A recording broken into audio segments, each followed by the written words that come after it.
पति का है। 17 बार ठाकुर जी ने परास्त किया। 18वीं बार जब युद्ध के लिए आया, भगवान रण को छोड़ करके चले गए। इसने मथुरा नगरी पर अधिकार कर लिया। इसकी राजधानी का नाम है गिरिब्रज।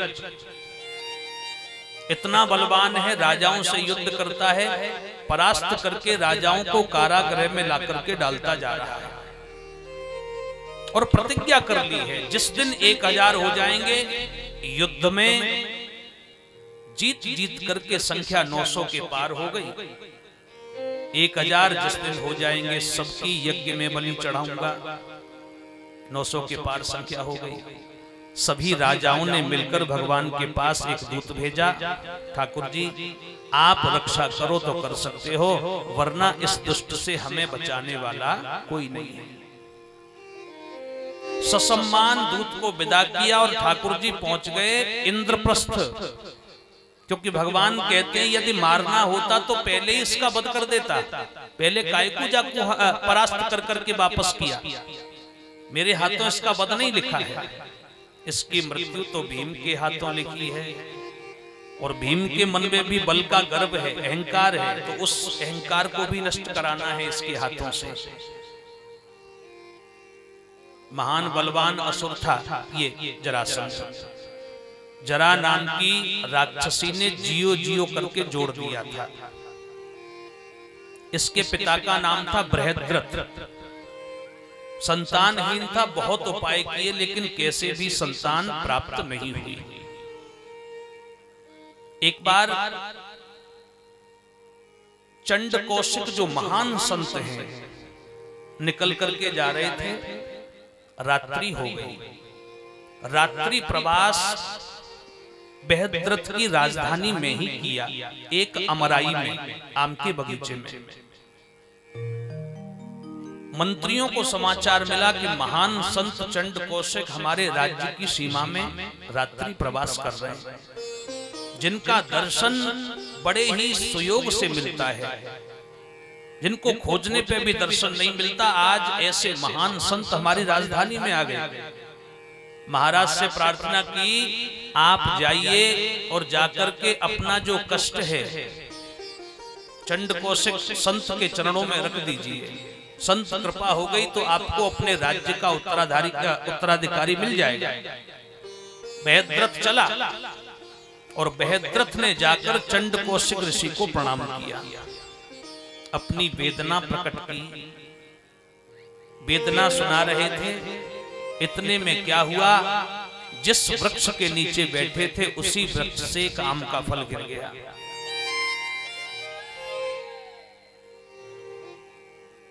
चंड कौशिक ऋषि ने उस आम के फल को उठाया और आम के फल को उठाकर मंत्र से अभिषिक्त करके बृहद्रथ को दे दिया।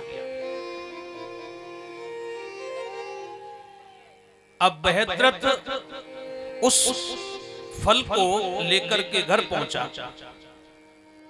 2 पत्नियां हैं। सब लोग शांति से कथा श्रवण करें। श्री वृंदावन बिहारी लाल की जय।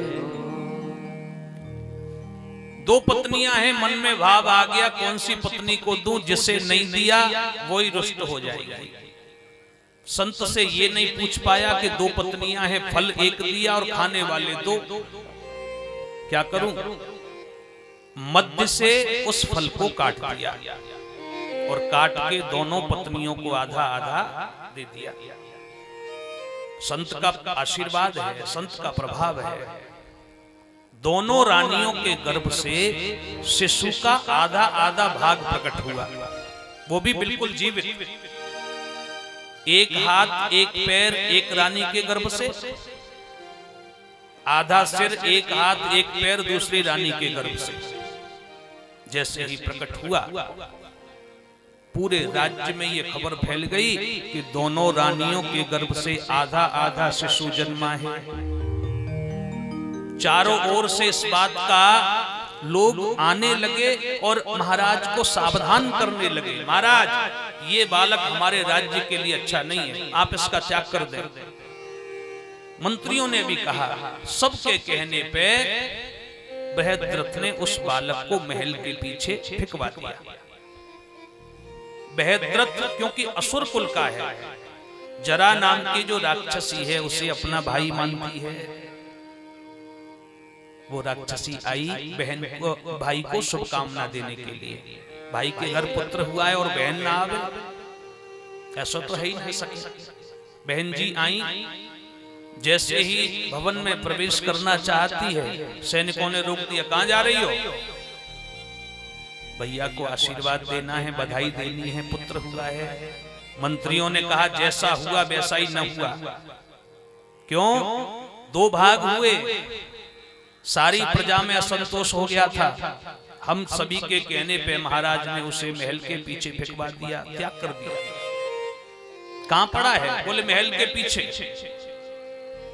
राक्षसी पीछे ही पहुंची, दोनों भाग दोनों हाथों में लिए, अपनी माया से, शक्ति से दोनों भागों को जियो जियो कह के जोड़ दिया। इतना महान बलवान हुआ जरासंध। जरा नाम की राक्षसी के द्वारा समझी हुई, इसलिए नाम रखा गया जरासंध। 10,000 हाथियों का बल है इसके अंदर। युद्ध करता है, युद्ध करते करते सामने वाले के बल को छीड़ कर देता है। ऐसे जरासंध का वध करने के लिए ठाकुर जी कहते हैं भीम के द्वारा मैं वध कराऊंगा। इंद्रप्रस्थ में पांडवों को अभी अभी राज्य मिला है। ठाकुर जी पहुंचे और जाकर के पांडवों से कहा, एक राजा राजाओं के समाज में तभी स्थान प्राप्त करता है पांडवों, जब वो राजसू यज्ञ कर लेता है। आप भी यज्ञ की तैयारियां करो। पांडवों ने कहा ठीक है प्रभु। यज्ञ के निमंत्रण भेजे जाने लगे राजाओं को। भगवान ने कहा जो राजा तुम्हें राजा के रूप में मान्यता देंगे वो तुम्हारी यज्ञ में आ जाएंगे निमंत्रण पाकर, और जो राजा तुम्हें राजा के रूप में स्वीकार नहीं करेंगे वो नहीं आएंगे आपकी यज्ञ में। ऐसे राजाओं को आप अपने अस्त्र शस्त्रों के बल से लेके आओगे अपनी यज्ञ में। चारों ओर निमंत्रण पहुंचे। पांडवों के निमंत्रण को देखते ही राजा भेंट लेकर के आने लगे। शिशुपाल भी आ गया, सभी असुर प्रवृत्ति के राजा आए। जरासंध नहीं आया। जरासंध को लाने के लिए भगवान अर्जुन और भीम को साथ लेके चल दिए। ब्राह्मण वेश लिया, राजधानी में पहुंचे। जरासंध का नियम है पहले शिव आराधना करता है, दरवाजे पर आए हुए याचकों को मन की इच्छा के अनुरूप दान देता है। याचकों की लाइन लगी भाई दरवाजे पे। शिव आराधना से निवृत्त हुआ, ब्राह्मणों को एक एक करके पूछता आ रहा है, बताओ विप्र क्या चाहिए? अन्न चाहिए अन्न मांगो, धन चाहिए धन मांगो, गौधन चाहिए गौधन मांग लो, वस्त्र भूषण जो इच्छा हो मुझसे मांग लो। एक एक करके पूछता दान देता चला आ रहा है। नंबर आया द्वारिकाधीश का। हाथ जोड़ के कहने लगे हो, कहो ब्राह्मण देवता क्या चाहते हो? भगवान कहने लगे, सुनो महाराज, युद्धम नो देह राजेंद्र द्वंद्वसो यदि मन्यसे युद्धार्थिनो वयं प्राप्ता राजन्यानान्यक्षिणः।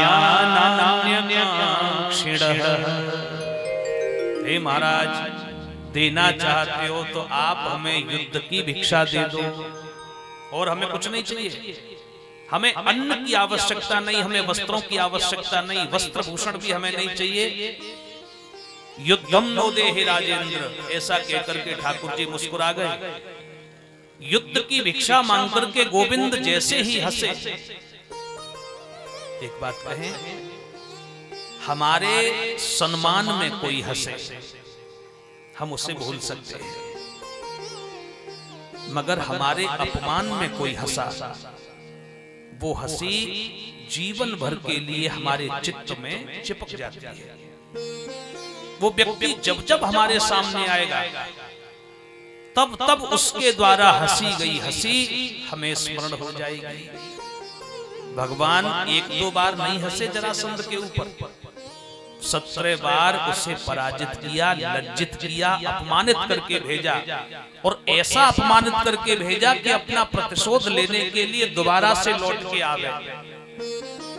भगवान सोचते हैं हम कहां घूमेंगे, असुरन ने खोजते खोजते जाई को ऐसो करके भेजो कि जेई लावे इकट्ठे कर करके हमारे पास।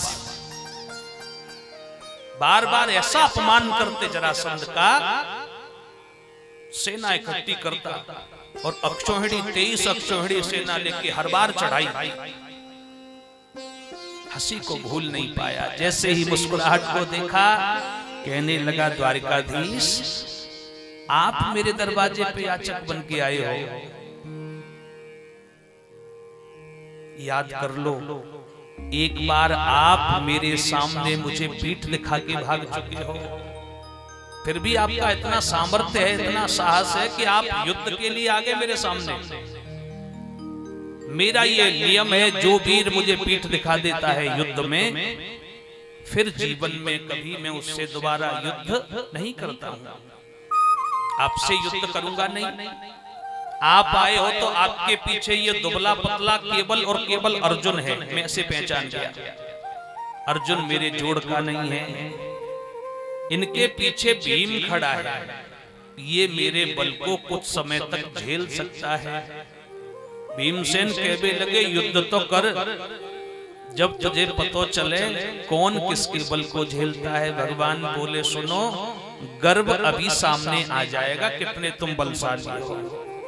युद्ध प्रारंभ हुआ, पूरी प्रजा देखने के लिए आई।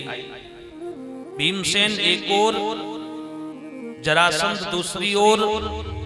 सुखदेव स्वामी कहते हैं, परीक्षित ततः समेखले वीरो संयुक्ता पितरे तरौ जगनुर्त वज्रकल्पाभ्याम गदाभ्याम रणदुर्मदौ।